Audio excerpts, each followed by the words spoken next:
చిరంజీవి గారి సినిమా అవును 300 కోట్ల కన్నా ఎక్కువ సంపాదించింది. అవునండి. సో ఎలా చూస్తున్నారు? ఇది అద్భుతమైన విజయంగా చూస్తున్నానండి నేను.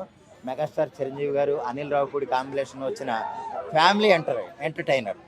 ఇది ఎలాగంటే మొదటి రోజు నుంచే ఫస్ట్ షో నుంచే హిట్ టాక్ సొంతం చేసుకుంది. సంక్రాంతికి వచ్చిన అన్ని సినిమాల్లోనూ అంటే మిగిలిన కొన్ని సినిమాలు కూడా వచ్చినవి ఉన్నాయి కానీ అల్టిమేట్‌గా టాప్ విన్నర్‌గా నిలిచింది అయితే మనశంకర్ వరప్రసాద్ గారు చిరంజీవి గారి సినిమా. ఇది 6 రోజులకే కేవలం కేవలం 6 రోజులకే అన్ని ఏరియాల్లోనూ బ్రేక్ ఈవెన్ అయింది ఈ సినిమా.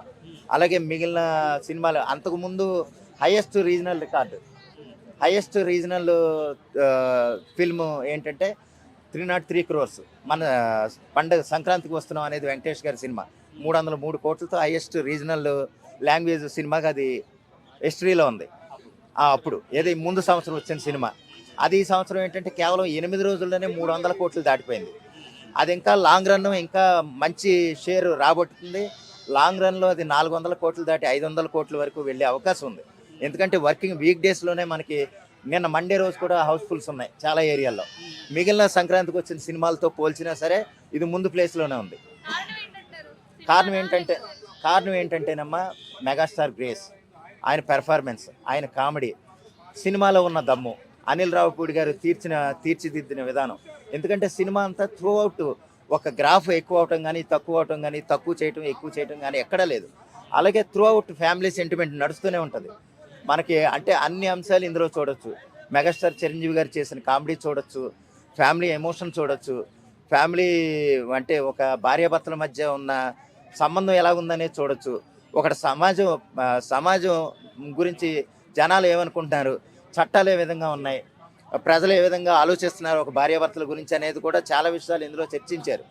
ఒకవేళ భార్యాభర్తలు ఎఫెక్ట్ అయితే ఆ ఎఫెక్ట్ పిల్లల మీద ఏ విధంగా పడుతుంది అన్నది కూడా చాలా బాగా చూపించారు.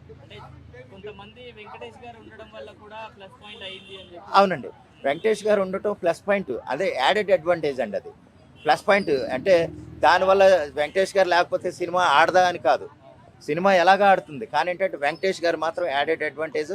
ఆయన ఉన్నంతసేపు కూడా సినిమాని దద్దరిల్లిపోయింది. సినిమా అయితే ఆయన ఎంతవరకు సినిమాకి కోఆపరేట్ చేయాలో, ఎంతవరకు చిరంజీవి గారితో ఉన్న అనుబంధంతో ఆయన ఉండాలో ఆయన ఉన్నారు. అంత బాగా ఆయన పెర్ఫార్మెన్స్ చేశారు. వాళ్ళిద్దరి మధ్య బాండింగ్ కూడా ఎంతో బాగుంది ఆ సినిమా చూస్తే మనకి. అందువల్ల ఏంటంటే సినిమా ఓవరాల్గా సంక్రాంతి బ్లాక్ బస్టర్. అందులో ఉన్నాడు అల్టిమేట్గా చిరంజీవి గారిదమ్మా. వెంకటేష్ గారు ఉన్నది ఏంటంటే 8 నిమిషాలు ఉన్నారు. 8 నిమిషాల్లో ఆయన ఉన్నంతసేపు సినిమా అంతా దడదల్లాడించారు. ఆయన ఏంటంటే కేవలం సెకండ్ హాఫ్లో ఒక 30 నిమిషాల తర్వాత వస్తారు. 30 నిమిషాల తర్వాత వచ్చి ఆల్మోస్ట్ క్లైమాక్స్ వరకు ఆయన ఉన్నారు, ఆయన పాత్ర వరకు పోషించారు. చిరంజీవి గారు ఎక్కువ థియేటర్లు తీసుకోవడం వల్ల మిగతా సినిమాలు ఆడలేదు, అందుకే పబ్లిసిటీ అవ్వలేదు ఆ సినిమాలు అని చెప్పేసి అంటున్నారు. దాని మీద మీరు ఏమంటారు? ఇది ఎలాగంటున్నానంటే యాక్చువల్గా చిరంజీవి గారికి అనేది అంటే దాని ఫండింగ్, రెవెన్యూ, ఆక్యుపేషన్ బాగుంది కాబట్టి ఎక్కువ థియేటర్లు ఇది అవుతున్నాయండి. వాస్తవానికి మీరు ఒకసారి చూస్తే 85 షోలకి 41 షో 38 షోలే నడుస్తున్న సినిమాలు కొన్ని ఉన్నాయి. ఆక్యుపెన్సీని బట్టే మనకు థియేటర్లు యాడ్ చేస్తారు. కొన్ని ఏరియాలో మాచర్ల, కొన్ని ఏరియాలో గుంటూరు, ఒంగోలులోని కొన్ని ఏరియాల్లో ఏంటంటే మామూలుగా అంతకుముందు ఎప్పుడో 30 ఏళ్ల క్రితం మనం చూసేవాళ్ళం సినిమాకి ఏది ఎడ్ల బళ్ళ మీద వెళ్ళటం, లేకపోతే కుర్చీలు తీసుకెళ్ళి కూర్చొని చూడటం అనేది మళ్ళీ ఈ మధ్యకాలంలో చూసాం. కేవలం ఈ సినిమాకే చూసాం.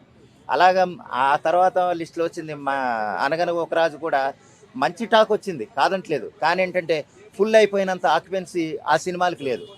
దీనికి అంటే ఈ సినిమా హిట్ అయింది కాబట్టి మిగిలిన సినిమాలు ఆడట్లేదు అని, లేదా ఈ సినిమా హిట్ అయింది కాబట్టి థియేటర్లు ఎక్కువ చేయడం వల్ల మిగిలిన సినిమాలు ఆడట్లేదు అనుకోవటం తప్పు కాదు. అంటే సపోజ్ అనగనగా ఒక రాజు సినిమా ఉందండి, దానికి ఎన్ని థియేటర్లు రావాలో అన్ని థియేటర్లు ఇచ్చారు. అన్ని థియేటర్లు కూడా హౌస్ఫుల్స్ అయ్యే విధంగా అయితే లేదు. అందువల్ల ఏంటంటే కొన్ని థియేటర్లు ఆక్యుపెన్సీ కోసం ఇప్పుడు సీజన్లో ఏది బిజినెస్ అవుద్దో ఆ బిజినెస్ పరంగానే థియేటర్లు యాడ్ చేస్తారండి, లేదా అటాచ్ చేస్తారు. ఆ విధంగా ఆ సినిమాలకి అన్ని థియేటర్లు ఇస్తారు. ఆ ఆక్యుపెన్సీ లేనప్పుడు ఏంటంటే దానికి ఆక్యుపెన్సీ ఉందో ఆ సినిమాకే థియేటర్లు యాడ్ చేసేస్తారు, కన్వర్ట్ చేసేస్తారు, డైవర్ట్ చేసేస్తారు. ఆ విధంగానే సినిమాకి ఎక్కువ కలెక్షన్లు వస్తాయి ఆటోమేటిక్గా, సినిమా బాగుంది కాబట్టి. ఉన్న సినిమాలకు కూడా థియేటర్లు ఉన్నాయి కానీ అవి ఆక్యుపెన్సీ పూర్తిగా లేవు కాబట్టి కలెక్షన్లు ఆ విధంగా ఉన్నది అనేది నా ఉద్దేశం.